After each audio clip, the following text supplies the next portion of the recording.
하나님의 은혜가 오늘 예배에 참석한 성도 여러분들이 함께 하시기를 예수님의 이름으로 축복합니다. 아브라함이 마브레에서 정착을 하며 살다가 그랄로 이주를 하게 됩니다. 그랄은 가데스와 술사에 있는 지역인데요. 현재 이스라엘과 전쟁하고 있는 팔레스타인의 가자 지구에 해당하는 곳입니다. 아비멜렉은 사람 이름이 아니고요. 아비멜렉이라고 하는 것은 그 그랄 지역을 다스리는 통치자를 가리킵니다. 우리들이 로마 황제를 카이사르, 또 영어로 시저, 성경에 가이사로 번역하고 있는데 이 가이사도 사람 이름이 아니죠. 원래는 율리우스 카이사르, 로마 황제 가운데 가장 절대 권력자였죠. 그렇기 때문에 절대 권력자를 대명사로 할 때 카이사르, 시저, 가이사, 독일에서는 카이저, 러시아에서는 차르로 그렇게 황제를 뜻하게 됩니다. 그러니까 통치자의 공식 명칭인 것이죠. 애굽의 바로도 사람 이름이 아니라 왕입니다. 그리고 오늘 본문에 등장하는 그랄에 있는 아비멜렉도 아버지는 왕 멜렉것이다 라는 뜻으로 그랄 지역을 통치하는 그러한 왕인 것이죠. 마브레에서 그랄로 이주한 아브라함은 25년 전과 똑같은 행동을 합니다. 다름 아니라 25년 전에 애굽에 내려갔을 때 자기 아내를 누구라고 말했어요? 누이? 동생. 그렇게 말한 이유는 사라의 아름다움으로 자신을 죽이고 아내를 취할까 두려워했기 때문이죠. 그로 인해서 바로가 사라를 자신의 왕궁으로 들이려고 했었죠. 25년이 지난 본문에도 사라의 미모는 여전했던 것 같습니다. 나이가 90세가 되었는데도 불구하고 아마 선천적으로 빼어난 미모였던지 아니면 당신은 오늘처럼 공해가 찌들지 않았던 그런 때니까 자연 환경으로 그렇게 좋았는지 모르겠어요. 부인들이 너무 예쁘면 안 돼. 감사해야 돼요. 남자분들 아멘 안 하네? 아멘 하면 나중에 집에 가서 혼날까 봐. 나이가 많지만 아직도 출산하기 전이었기 때문에 그랬는지 아무튼 이 사라가 굉장히 미모를 갖고 있었던 것 같습니다. 그래서 아브라함이 그랄 땅에서도 아내 사라를 자기 누이라고 했죠. 아니나 다를까 아브라함이 염려한 대로 미모에 반한 그랄 아비멜렉이 사람을 보내어 사라를 데려오도록 했습니다. 그런데 그날 밤 아비멜렉은 충격적인 꿈을 꿉니다. 다름 아니라 아비멜렉의 하나님이 현몽하신 거죠. 하나님의 위험한 음성으로 아비멜렉에게 내가 데려간 이 여인으로 말미암아 내가 죽으리니 그는 남편 있는 여자라. 이 말씀에 너무나도 놀란 아비멜렉은 아직 사라를 가까이 하지 아니하였으므로 대답하되 주여 주께서 의로운 백성도 멸하시나이까 라면서 자신은 아무 잘못도 범하지 않은 의로운 자라라고 밝히고 있습니다. 그리고 이어서 아비멜렉은 하나님께 조심스럽게 아브라함이 나에게 이는 내 누이라고 하였고요. 이 여인도 그는 내 오라비라 하였사오니 나는 온전한 마음과 깨끗한 손으로 이렇게 하겠나이다 라고 다시 한번 자신의 정당함을 호소를 했습니다. 예전에 왕이나 권력가들은 여러 부인을 두는 거에 관해서 별로 대수롭게 생각지 않았죠. 오히려 못 살던 시대에 여러 부인을 두면서 복지 사업 정도로 생각을 했던 것이죠. 하나님은 그런 아비멜렉에게 말씀을 합니다. 하나님이 꿈에 또 그에게 이르시되 내가 온전한 마음으로 이렇게 한 줄 나도 안다. 그러니까 하나님도 인정한 거예요. 그렇기 때문에 너를 막아서 내게 범죄하지 아니하게 내가 하겠다. 그러니까 여인을 가까이 하지 못하게 함이 이 때문이다 라고 하면서 하나님이 오히려 아비멜렉에게 죄를 짓지 않도록 막아서도록 내가 너에게 나타났다. 이런 말씀을 해주는 겁니다. 그렇기 때문에 하나님께서는 이 아비멜렉에게 현몽에서 말씀을 해 주신 것이죠. 그리고 하나님은 아비멜렉에게 분명히 말씀을 합니다. 사라를 취한 것에 대해서 아브라함이 아니라 내게, 즉 누구에게? 하나님에게 범죄한 것이다 라고 하는 겁니다. 여호와께서 사라 일로 말미암아 집의 모든 태를 닫았다. 이 아비멜렉의 그 아내와 그 집의 여종과 모든 여인들의 태가 닫히는 그런 큰 형벌을 받게 되었던 것이죠. 그 기간이 어느 사이인지는 잘 알지를 못하겠습니다만은요. 아비멜렉은 사라와 동침하지 않았지만 사라를 자신의 침실로 들인 것만 가지고도 하나님은 진노를 한 겁니다. 그래서 하나님이 그 집과 그 집에 거하는 모든 여인들의 태를 닫은 거죠. 왜 그렇게 했다고요? 아비멜렉이 사라를 취하려고 했던 것은 아브라함에게 뿐만 아니라 누구에게? 내게, 하나님께 범죄한 것이다 라고 하는 겁니다. 이렇게 하나님은 더 이상 아비멜렉이 범죄하지 않도록 하기 위해서 현몽하셔서 그의 악행을 막으신 겁니다. 아비멜렉은 하나님을 믿지 않는 이방 왕이죠. 그럼에도 하나님은 자신의 뜻을 이루기 위해서 이방 왕에게도 현몽을 했습니다. 사라는 아비멜렉이 취할 여인이 아닙니다. 사라는 아브라함을 통해서 언약의 아들 이삭을 출산해야 됩니다. 그러므로 이를 막아서는, 그리고 더럽히는 애기는 용납될 수가 없는 것이죠. 그래서 하나님은 아비멜렉이 이방 왕이지만 그에게 현몽을 한 겁니다. 하나님이 아비멜렉이 현몽하사 지금 우리 국가와 민족에게 하나님의 현몽이 필요합니다. 대통령에게 하나님이 현몽하셔야 됩니다. 모든 권력가와 경제인과 지식인에게 하나님이 현몽하셔야 됩니다. 나아가 모든 국민들에게도 하나님이 현몽하셔야 됩니다. 현몽하셔서 하나님의 가장 가증스럽게 여기는 우상과 무속과 미신의 행위를 버리고 하나님께 무릎을 꿇도록 해야 합니다. 이 세상이 멸망받는 것은 다른 이유가 아닙니다. 우리가 살고 있는 지구, 큰 성 바벨론이요, 모든 나라에게 그의 음행으로 말미암아 진노의 포도주를 먹였던 자로다. 음행이라고 하는 건 우상 숭배입니다. 즉 하나님을 떠난 그 우상의 죄악이 이 지구가 종국에는 멸망한다고 성경은 증언하고 있는 것이죠. 우상 숭배의 결과 지구 큰 성이 세 갈래로 갈라지고 만국의 성들도 무너지니 그의 맹렬한 진노의 포도주를 잔을 받은 것이라. 이렇게 세상은 최후의 심판을 받게 되는데 그 가운데 많은 물 위에 앉은 큰 음녀, 이 큰 음녀는 즉 우상 숭배를 말하는데 땅의 임금들, 국가의 지도자들이 더불어 음행했다라고 말하고 있습니다. 3일 전에 승려 자승께서 그분들 표현을 하게 되면은 열반을 하셨습니다. 소신 공양 자화장이라고 하는데 스스로 몸에 불을 붙이시고 마지막을 보내신 거죠. 지금도 국어 교과서에 있나요? 등신불이라고 하는 소설이 있었습니다.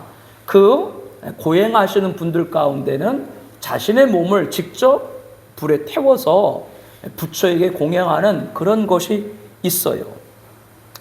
열반계라고 하죠. 스님들은 임종하기 직전에 자신의 마지막 유언을 남깁니다. 그런 말을 하셨죠. 생사가 없다하니 생사 없는 것이 없구나. 더 이상 구할 것이 없으니 인연 또한 사라지는구나. 무슨 뜻인지 아지랭이처럼 가른가른 하긴 하는데 아마도 제가 보기에는 죽음 이후의 문제를 해결하지 못했다, 그 뜻 같아요. 이분은 조계종에서, 불교 종단에도 여러 교파가 있어요. 가장 큰 종파가 조계종입니다.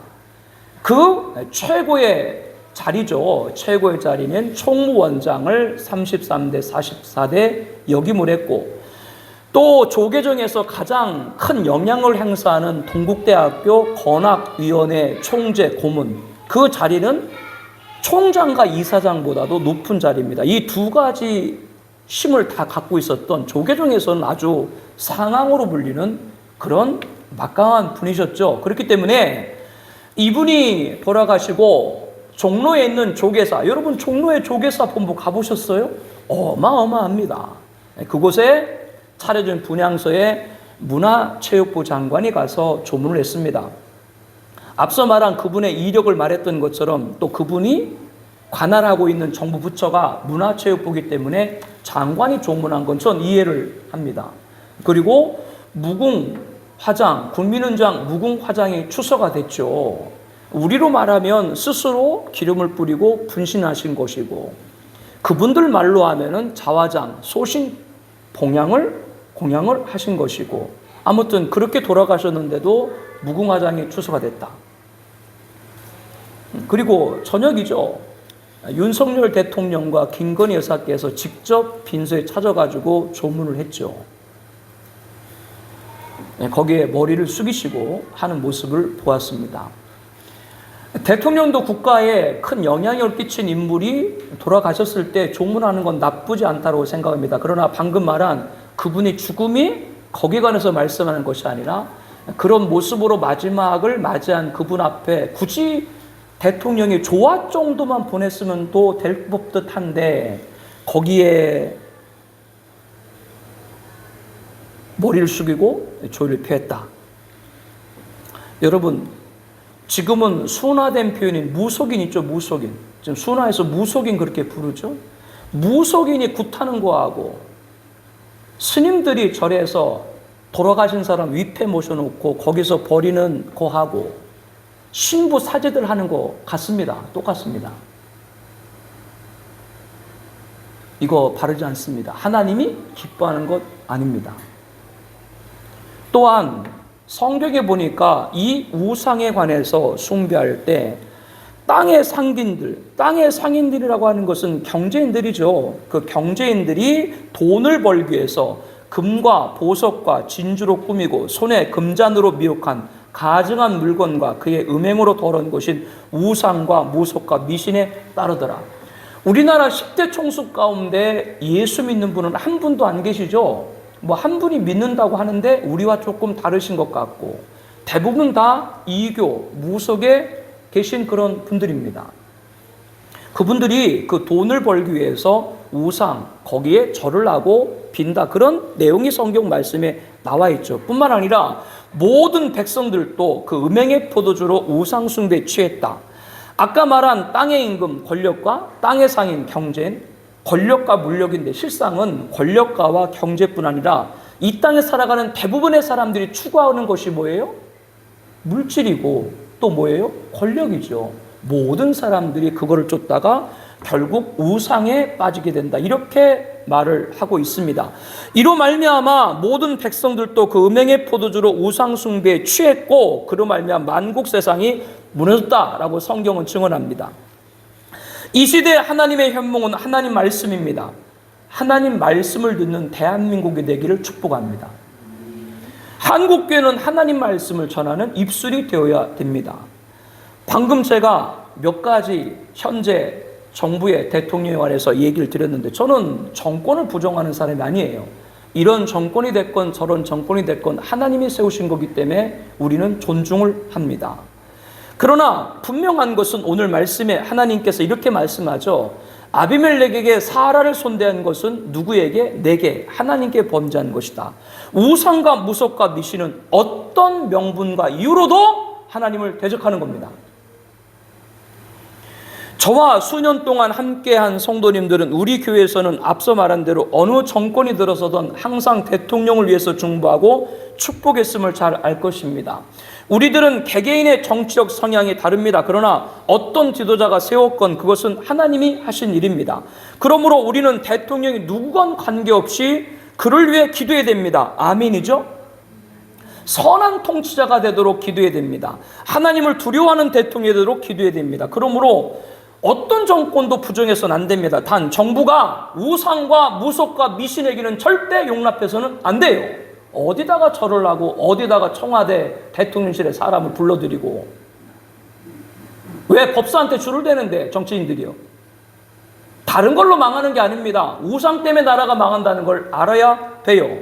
새벽기도 시간에 로마서 말씀을 보고 있습니다. 하나님의 진노가 불의로 진리를 막는 사람들의 모든 경건하지 않음과 불의에 대해서 하늘로부터 나타나니 이 땅의 우상과 무속과 미신은 하나님의 의를 찌르는 겁니다.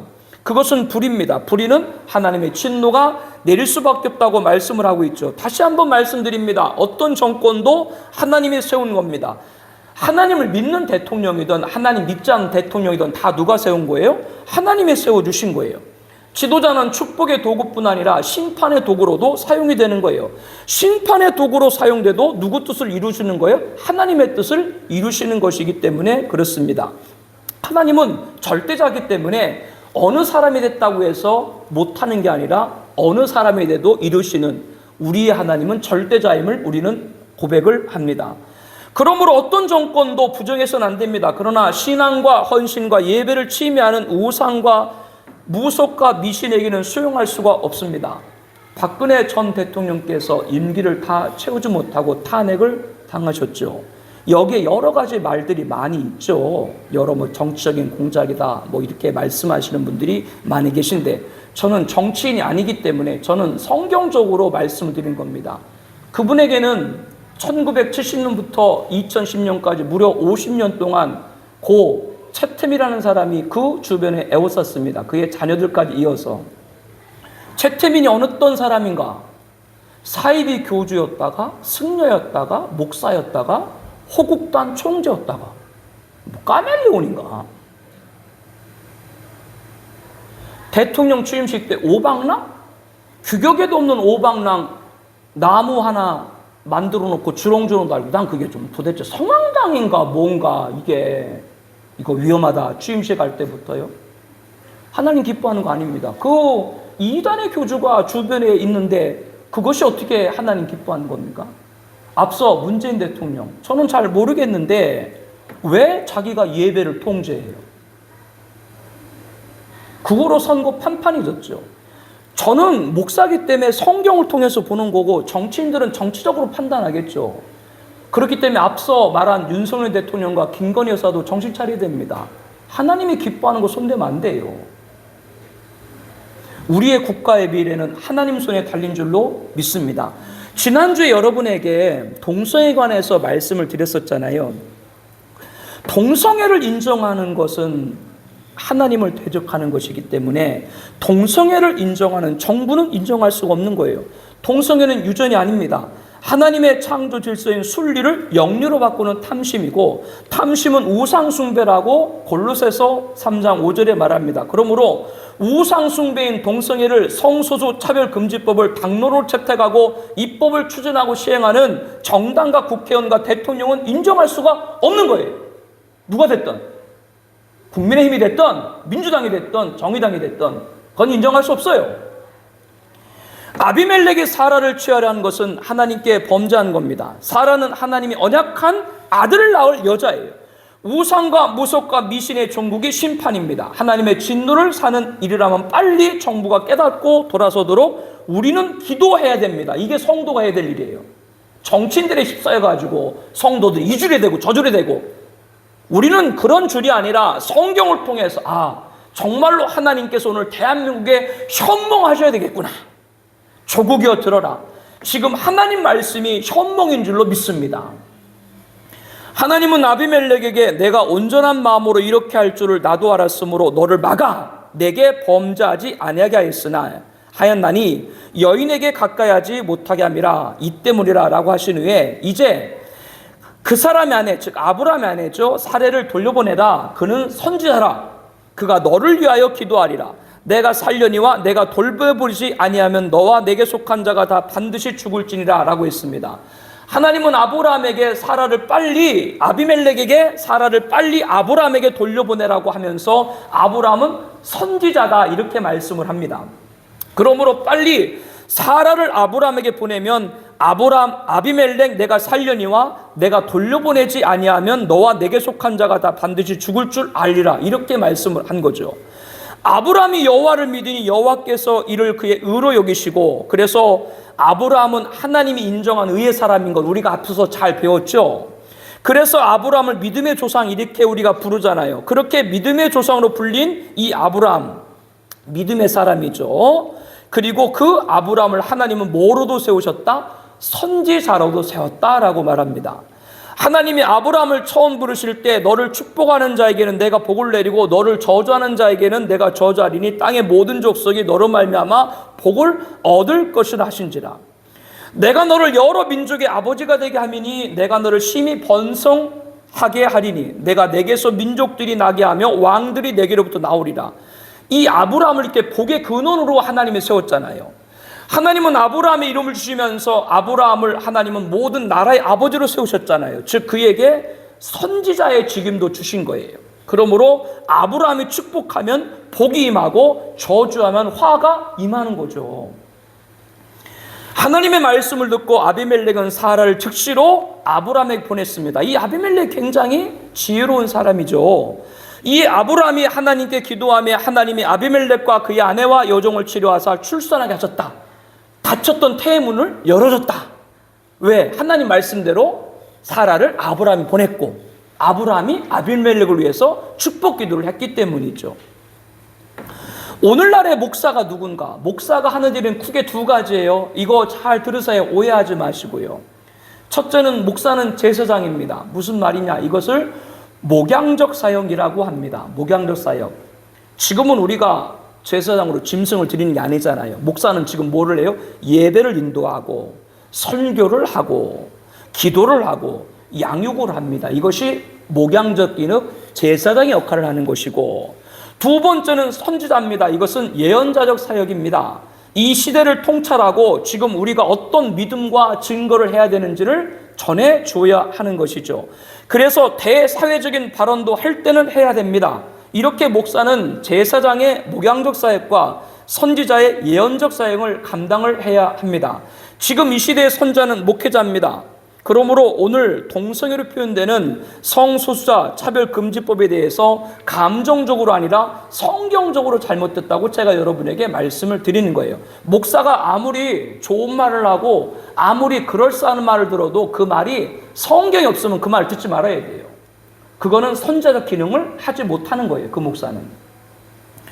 그렇기 때문에 대통령과 위정자들은 목사의 호소를 외면하지 말아야 됩니다. 오늘날 목사님들이 잘못된 정책을 펼치는 정부를 향해서 저주할 목회자는 저는 없다고 봐요. 그건 목사가 아니지. 왜 목사가 저주를 해? 어떤 분은 뭐 자기가 광하면서 기도했기 때문에 뭐 전 정권이 무너졌다라고 얘기하는 분이 있는데, 정권을 세우시는 분이 누구예요? 하나님이신데 자기가 기도했기 때문에 정권이 무너지고 자기가 기도했기 때문에 정권이 세워져? 저는 그분이 하는 일을 평가하고 싶지 않지만 그렇게 한 말, 그 말은 성경적이 아닙니다. 그 말에 관해서는. 목사가 왜 정부를 축복을 해야지 저주를 해요?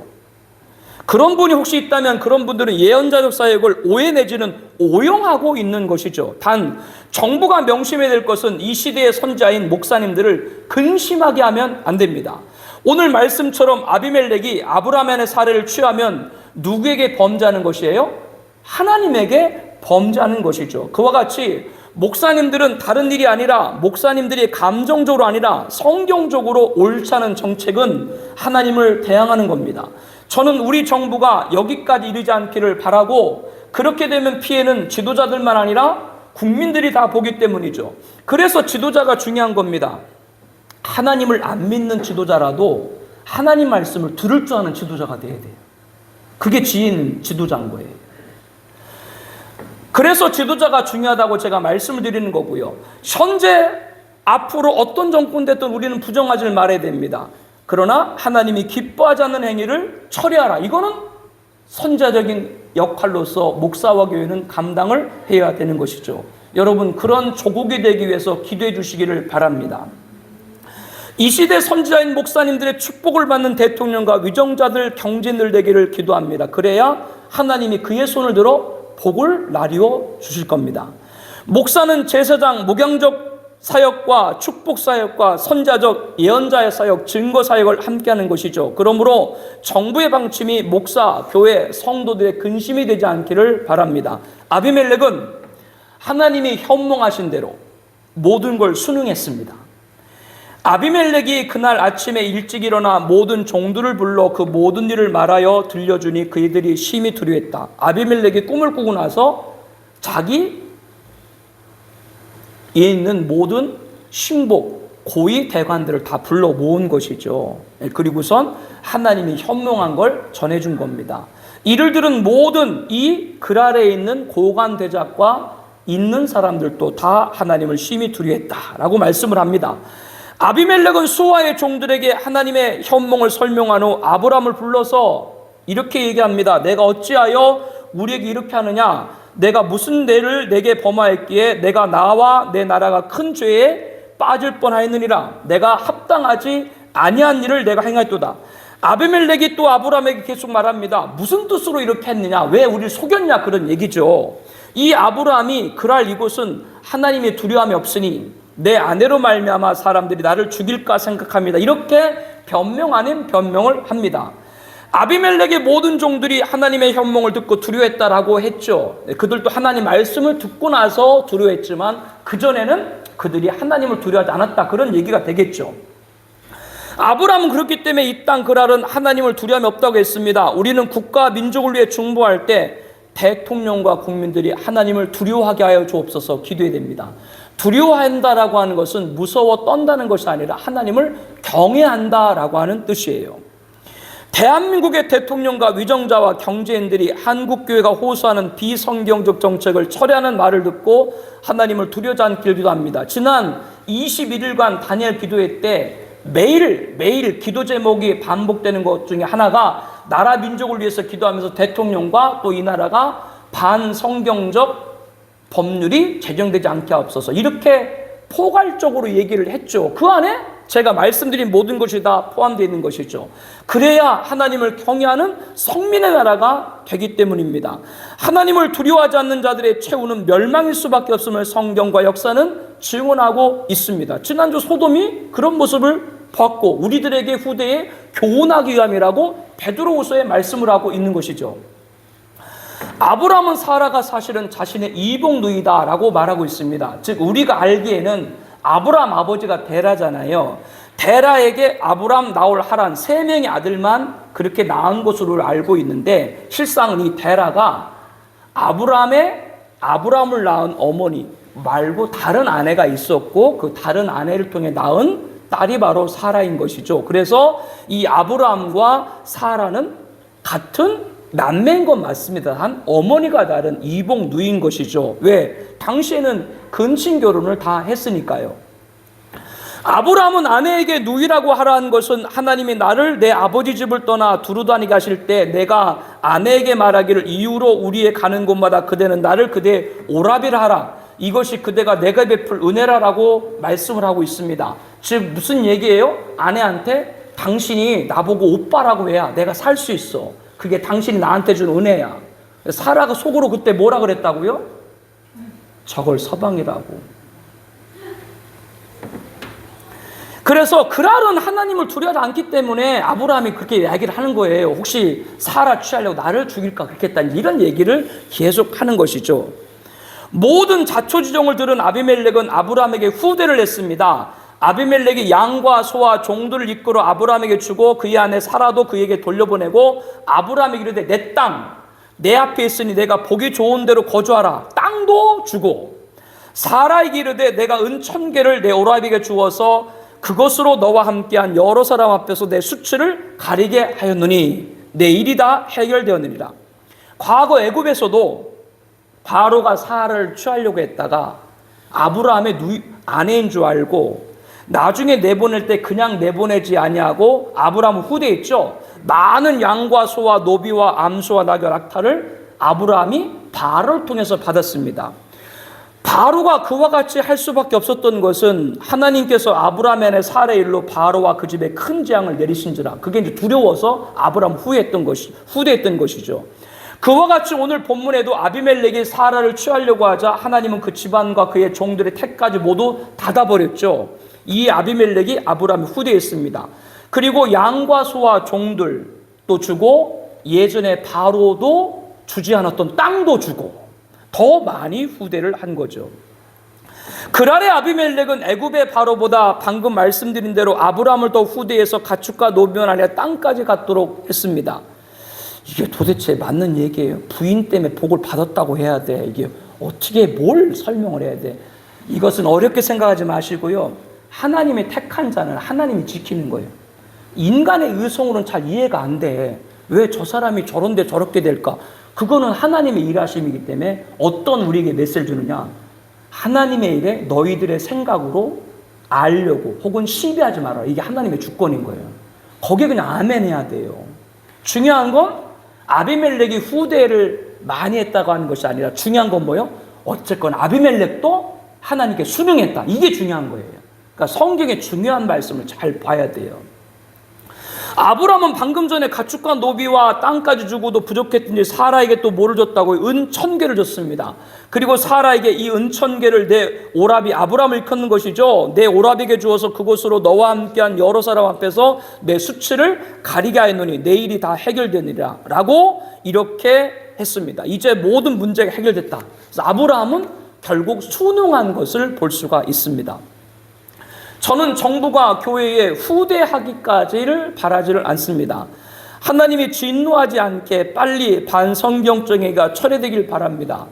세 번째 강조합니다. 어떤 정권도 부정해서는 안 돼요. 단 교회의 영적 영역을 침해하는 건 안 돼요. 예배를 손댄다, 신앙을 손댄다. 왜? 정부가 목회자 세금을 내는 건 전 정당하다고 봐요.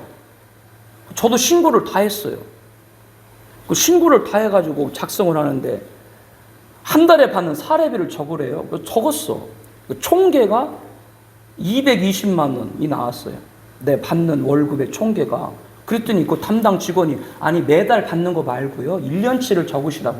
1년치가 220만 원 받는다고. 그것도 난 세금도 없어. 뗄 게 없나 봐요.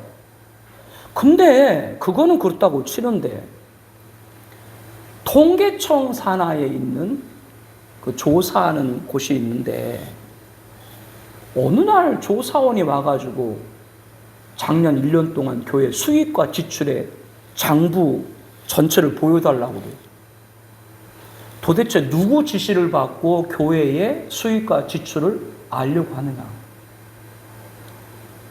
헌법의 종교 자유 결사는 헌법에 보장된 곳인데 교회라고 하는 거 그 교회 성도 그 성도들이 의해 가지고 운영이 되고 그 성도들 볼 수 있는 것이지만 왜 교회 재정을 정부가 보려고 하는데 이유가 뭔데? 여기까지 온 거예요. 자꾸 교회의 영역까지는 침해를 하는 것이죠.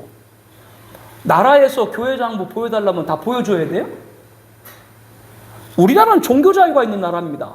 이것은 헌법에도 일치하는 것이 아닙니다. 이런 일이 지금 벌어지고 있다. 성도님들은 이 말씀을 잘 새겨야 됩니다. 교회는 영적 영역에서 침해를 용납해서는 안 됩니다. 이렇게 얘기하면 그러면 교회는 세상적 영역은 등한히 하면 되는가? 그렇게 생각할 수 있는데 그렇지 않습니다. 영적인 영역에서 바로 서게 되면 세상적 영역에서도 건강할 수가 있습니다. 그 한 예로 말씀드린 것이 여러 차례로 언급을 했습니다만은 중요하기 때문에 말씀을 또 드릴 수밖에 없는데요. 동성애는 여러 죄악 가운데 하나가 아닙니다. 동성애는 죄악의 대명사이고 소돔에서 보듯이 노소를 막론하고 원근에서 몰려온 무리들이 2명의 천사가 외지서 온 남자인 줄 알고 상관하고자 했을 때 롯의 집을 내었었다. 이렇게 동성애가 만연됐다고 하는 건 다른 모든 죄악은 다 찼다라고 하는 거예요. 그렇기 때문에 동성애는 죄악의 대명사입니다. 이 시대는 소돔과 같이 동성애가 공론화되고 일반화되고 대중화되고 이제는 법제화까지 하려고 하고 있죠. 동성애는 죄악의 대명사입니다. 재앙의 리트머스입니다. 소돔에서 보듯이 최후의 멸망인 거죠. 심판의 시금석입니다. 전 세계 자유주국 가까운데 대한민국만 남았어요. 우리나라가 동성애를 합법하면 차별금지법이 통과되면 정말로 마지막에 가까운 것인 것이죠. 국민건강법, 생활 동반자법, 한 사람 한 사람 살기 때문에 고독사가 위험하다. 그래서 이성이 됐든 동성이 됐든 두 사람이 살게 되면 일반 부부처럼 동일하게 적용해 주자. 법적 혜택을. 그러면 동성애 사람들이 그렇게 하게 되면 그 악용할 수 있고 국민건강보험도 동성애들도 법원에서 2심까지 즉 합법됐고 피부방자로 올릴 수 있다라고 하는 거예요. 이런 일이 지금 되고 있고 한 유명한 국가대표 전 선수는 15년 연하의 분과 재혼을 한다고 발표해서 크게 뭐 파라다이스 그룹 뭐 3세라나 뭐 몇 살 연하와 결혼하고 그건 다 개인들의 그 결정이기 때문에 그건 존중을 해야 돼요. 그런데 이 상대방이 어떨 땐 여자였다가 여자로 남자로 또 결혼했다가 남자로 결혼했다가 또 어떨 때도 남자가 돼가지고 여자랑 결혼하고 성전환이죠. 세상 사람들에 따라서 동성애가 합법화되면 어떻게 됩니까? 가정이 무너지는 겁니다. 출산할 수가 없죠. 정상적으로 후손을 이을 수가 없으니까 갖가지 인위적인 임신과 변칙적인 입양들이 시도됩니다. 아이들의 부모가 어떤 집은 남자와 남자, 여자가 부모고, 심지어는 부모가 남자 3명이고 여자 3명이 왜? 그룹으로 부부를 이룬 가정도 있으니까. 그 아기가 태어나자마자 그 아기는 아버지가 3명이고 엄마가 3명이고 막 이런 집들도 있게 되고요. 이러한 세상에서 우리와 우리 자녀들이 살아간다라고 생각하면 어떤 마음을 갖게 됩니까? 동성애는 악한 정욕과 탐심이라고 말씀드렸고, 탐심은 우상숭배라고 말씀드렸습니다. 미국에 관계된 사역회 분이 계신데 지난 5월 달에 호텔 갔다 깜짝 놀랐대요. 옛날에는 그래도 호텔에, 지금도 우리나라 대학이 있습니다만은 남자 여자 표시가 있고 성소수자를 위해서 남자 여자를 함께 표시한 그런 화장실도 있거든요. 근데 지금은 아예 미국에 있는 한 호텔인데 아예 남자 표시도 여자 표시도 아예 없어요. 그냥 다 들어가는 거 아무나. 그 들어갔는데 웬 여자가 나와서 깜짝 놀랐대. 여기까지 왔다. 이게 우리나라가 지금 다 성소수자들이 보고 있겠죠. 그런 세상에서 우리 자녀들이 살아간다. 그렇기 때문에 이것은 영적인 영역뿐 아니라 반사회적인 세상적 영역에서도 잘못된 거예요. 앞으로 어떤 정부가 되었든지 반성경적 정책이나 교회를 향한 예배를 통제하거나 교회 재정을 들여보려고 하는 그런 시도는 용납해서는 안 됩니다. 왜 자기들이 교회 재정을 보는데? 코로나 때문에 어려움을 당한 것 같아가지고요. 교회에서 좋은 곳에 활동을 많이 하면 그만큼 정부가 보상해 주려고 합니다. 안 받는다. 안 받아. 내가 그걸 왜 받아? 그렇게 얘기했어요. 그러니까 구청서 전화가 왔대. 또 왜 안 하시냐고. 난 못하겠다. 우리나라가 전체주의냐? 우리나라 자유주의 국가인데 그럼 헌법이 명시된 걸 따라야지. 왜 나라에서 헌법을 더 어기냐? 그렇게 말씀을 드렸습니다. 이 나라 위정자들이 하나님을 거스르지 않기를 바랍니다. 오늘날 선지자인 목사들이 부르짖음에 귀를 열고 아비멜렉같이 모든 걸 수용하기를 기도합니다.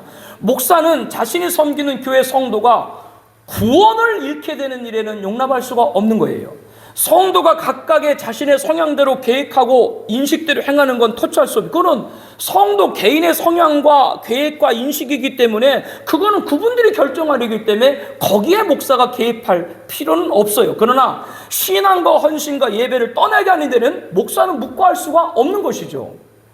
국가가 하나님을 떠난 일은 두고만 볼 수가 없습니다. 목사는 예수님께서 충성되고 지혜 있는 종이 되어 성도들을 맡아 때를 따라 양식을 나눠줄 자가 되라 라는 명령을 따라 이 시대를 통찰하고 증거할 수 있어야 합니다. 정부가 교회와 성도의 후대에 바라지 않습니다. 다른 모든 단체들 구성은 다른 종교와 동일하게 대우하라고 말을 하고 싶습니다. 그러나 반성경적 정책을 추진하거나 예배와 교회 살림 같은 교회 고유의 영역을 침해하는 것은 용납할 수 없는 것이죠. 동의할 수 없습니다.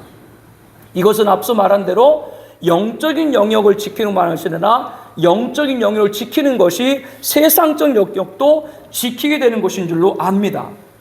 결국 그것이 대통령을 살리고 이 나라 민족을 살리는 길인 것이죠. 한국교회를 지키는 일이기 때문에 그렇습니다.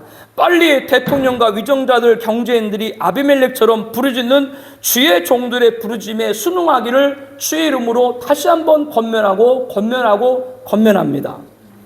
제 설교를 대통령실에서 안 듣겠죠. 성령님은 교통한다. 오늘 또 부르짖는 소리를. 예수님 말씀한처럼 너희들이 귀를 닫으면 돌들이 소리를 지를 것이다. 오늘 모르죠? 대통령실 한남동 관저에 혹시 거기 산새가 올라갔다 제 얘기를 전할지. 이 침묵은 뭔가요? 아비멜렉의 수능에 아브라함은 화답을 했죠. 어떻게 화답을 했어요? 아브라함이 하나님께 기도하며 하나님이 아비멜렉과 그의 아내와 여종을 치료하사 출산하게 하셨으니 그 모든 태를 열었다. 아브라함의 축복을 하니까요. 아브라함은 아비멜렉의 수능에 그를 위해 기도했던 것이죠. 하나님이 아비멜렉 내린 진노를 거두실 것을 간구했던 것이죠. 하나님은 앞서 아비멜렉의 사라를 아브라함에게 빨리 돌려보내가면서 아브라함은 선자다 이렇게 말씀을 했습니다. 하나님은 아브라함은 선지를 하시면서 내가 사라를 빨리 보내면 너를 위해 기도할 것이고 돌려보내지 않으면 너와 내게 속한 자가 다 반드시 죽을 줄 알지라라고 했습니다. 하나님은 아비멜렉이 말씀하신 대로 아브라함이 아비멜렉 앞에서 기도하는 것을 보시고 재앙으로 내리신 태문을 열어주신 겁니다. 정부는 교회와 적을 지어서는 안 됩니다. 예수님께서는 교회에 천국 열쇠를 주리니 내가 땅에서 무엇인데 내면 하늘에서 매일 것이고 내가 땅에서 무엇을 풀면 하늘에서 풀리리라. 그러므로 정부는 교회가 부도덕한 요구를 하지 않는 이상 들어야 됩니다. 더욱이 영적인 영역에서는 두말하지 말고 들어야 됩니다.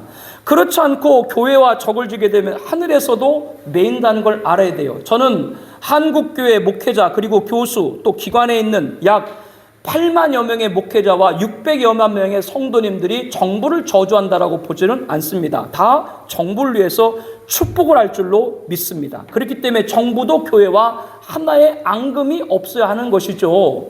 이상한 목사 말 듣지 마요. 3년 전에 인천 퀴어 문화축제에서 축복 기도한 목사가 있습니다. 해당 교단에서 출교 제명 시켜버렸죠. 목사를 떼버린 거죠. 그러니까 세상법이 돌아가서 아직까지 전체 3년이 넘었는데도 재판이 진행 중인데 한 매체와 인터뷰를 했어요. 뭐라고 얘기했는 줄 알아요?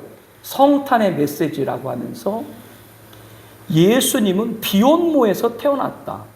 그렇기 때문에 예수님은 태어날 때부터 퀴어다. 마리아가 결혼하기 전에 예수님 낳잖아요. 그러니까 마리아가 비혼모고 예수님이 퀴어다. 도대체 그 사람이 예수님이 하나님의 아들인 걸 믿는 사람인지, 하나님의 아들을 믿는 사람이라고 하는 것이 하나님이 마리아를 택해서 성령을 통해 잉태해서 하나님의 아들을 오도록 한 그 하나님의 계획에 관해서 그게 비혼모고 퀴어다? 그 목사가 아닌 거죠. 그 목사가 아닌 거예요. 그런 말에 여러분들 귀 기울이지 마세요. 진리 앞에 함께 기도하는 여러분 되시고 정부를 위해서 그런 하나님의 합당한 나라가 되어 기도하는 여러분들 되기를 바랍니다. 조국이여 들어라. 조국을 위해서 기도하고 조국이여 하나님 말씀 순응하라. 이렇게 기도하기를 바랍니다. 하나님은 제사장 아론에게 이스라엘 자손을 축복하라고 하면서 제사장 오늘 목사라고 그랬잖아요. 그래서 목사들은 항상 나라를 축복하잖아요. 축도할 때 맨 마지막에 꼭 어디를 놓고 축복 기도를 해요? 나라 민족을 위해서 꼭 축복을 하잖아요. 여호와께서 내게 복을 주시고 너를 지키시길 원하며 여호와는 그의 얼굴을 내게 비추사 은혜 베푸시길 원하며 여호와는 그 얼굴을 내게로 향하여 드사 평강 주를 원하노라. 하나님이 이같이 내 이름으로 이스라엘 자손을 축복할지라 내가 그들에게 복 주리라. 그러므로 목사는 제사장으로 하나님 이름으로 조국과 백성을 위해서 축복하는 것이죠. 그렇게 축복할 때 이 나라가 정말로 조국이여 하나님 말씀을 들어라. 그리고 우리는 조국을 위해서 기도하고 조국이여 말씀을 들었으면 그 말씀에 순응하라. 기도하는 저와 여러분 되길 주의 이름으로 축복합니다. 우리 함께 통성으로 기도하겠습니다. 여러분 주보사의 간지의 기도 제목이 있죠. 첫 번째 제목, 하나님은 현몽하사 아비멜렉에게 사라를 취한 것은 아브라함에게 아니라 내게 범죄한 것이라고 했습니다. 뜻을 이루기 위해 이방왕에도 현몽하신 하나님, 이 나라 위정자에게 현몽하사 우상과 무속과 미신에 행해서 떠나가게 하옵소서. 동성애로 대표되는 성소수 차별금지법, 탐심의 우상숭배를 버리고 하나님께 돌아오게 하여 주시옵소서. 거기 1번 기도 제목 있죠? 또 2번, 3번 기도 제목 있죠? 우리 기도 제목을 보시면서 함께 통성으로 기도하겠습니다.